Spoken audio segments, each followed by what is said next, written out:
Vanderbilt in action against Texas A&M right now. Vandy up 2, 58-56 with 8:08 to go.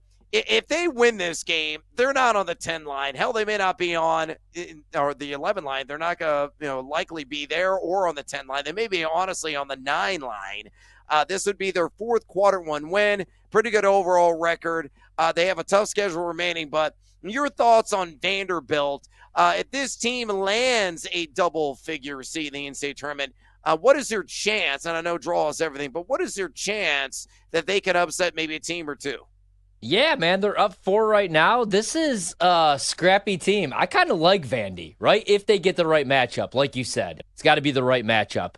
I like Jason Edwards. He's a guy that could give you 20 points in a tournament game.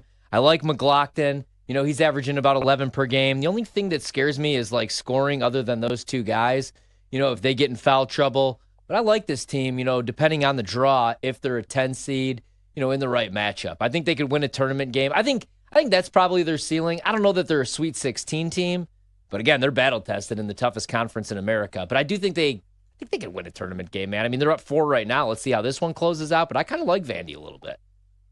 Well, Vandy, they play in the SEC. It's rough. It's rugged. It prepares you for a single elimination format. We'll see how they fare in the SEC tournament. But if they somehow, some way, and again, they've been really in control of this game from beginning, and we'll see if it winds up that in the end.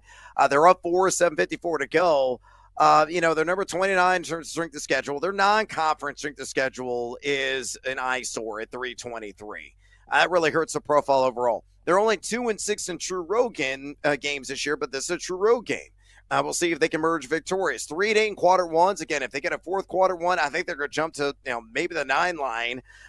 They're only 36 in Torvik the last 30 days, but you look at the advanced analytics, it's ghastly.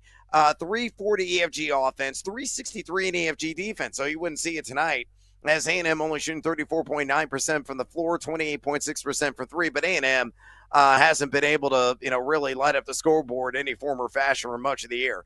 So you look at Vandy's other games remaining after tonight. Missouri at home. That's a big one. Arkansas at home. Bubblicious. If they lose that game tonight, it certainly raises stakes there. And then at Georgia.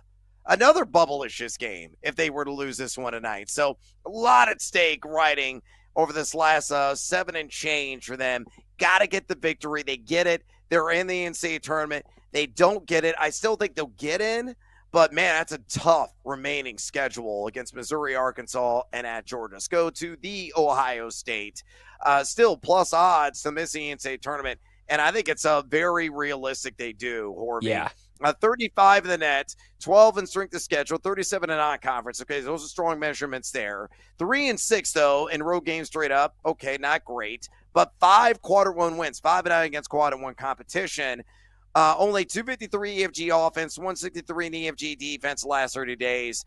They're at USC, Nebraska, and at Indiana to finish. They have a 44% chance of beating SC at Corner Torvik, which is, I think, later tonight. Yep. They have a 71% chance of beating Nebraska at home and a 43% chance of beating Indiana on the road. I think they're going to go 1-2. I think there is a chance to go 1-3, which means NIT bound either way. Yeah, I would take the plus money on no. I don't think they get in, man. So I think they lose tonight, first and foremost. I mean, not that USC is a great team, but they're trustable. You could trust them more at home. They're 11-6 at home. Ohio State, 3-6 on the road, 3 straight road losses. That's the problem, man. I mean, they're just inconsistent. 7-10 in conference play, like you said, 35th in the net. Ken Pom still has them 33. They have talent, but they've lost 3 straight, 4 of their last 5. They're heading in the wrong direction right now. And I like USC, like I said, so I don't see them going 3-1, even 2-2 down the stretch. So I say they miss out. I would take the plus money on the no on Ohio State. Yeah, and I lay the 1.5 with SC and fight on tonight. Let's go to Arkansas. Team right now, number 40 in the net. 15 strength of schedule, 175 at non-con, 3-5 on the road. They have 4 quarter one wins, 23 in Torvik the last 30 days, 104 EFG offense, 80 EFG defense. I got that game against Texas. Again, I laid the 3.5. It was number 3 on my card this evening. I think they will get the victory, but there's no guarantees. Whoever gets the victory is really going to solidify their stance of being an at-large team in the NCAA tournament. Whoever loses, could be trending toward the NIT. After UT, at South Carolina, at Vandy, another big game there, and then home against another quality opponent in Mississippi State. How do you see things shaking out for Arkansas? All they got to do is go 2-2 and they're in. Yep, 2-2 and they're in, right? It's the Coach Cal effect, right? Even if they don't deserve it. They're just such a weird team, right? I really liked them in that last spot against Missouri. Nice win. Tricky line, but they win 92-85. But before that, they lost 2 straight. I mean, granted, you played Auburn and Texas A&M, but they've struggled at times. They've had some injuries at times.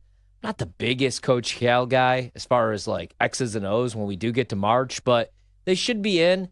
And then we'll see if they're able to make a run. They obviously have talent, but I just can't figure them out right now. They're 80th in adjusted offensive efficiency, 20th in adjusted D.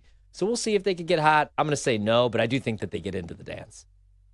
All right, let me lump these last 2 teams together because we only got about a minute and change to go in this segment. Oklahoma and Indiana are my last 2 teams in as 11 seeds, and my last 2 teams in, period, the at-large field.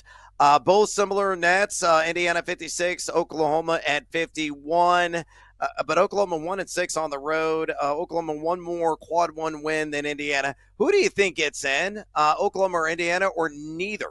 I'm going to say Indiana gets in, Oklahoma gets left out, right? I mean, we'll see, right? I bet against Indiana tonight. I do think Indiana wins. I just don't think that they cover against Penn State. As long as they take care of business down the stretch, I think they're in. It's hard for me to trust Oklahoma, especially on the defensive end, man. They've been a nightmare.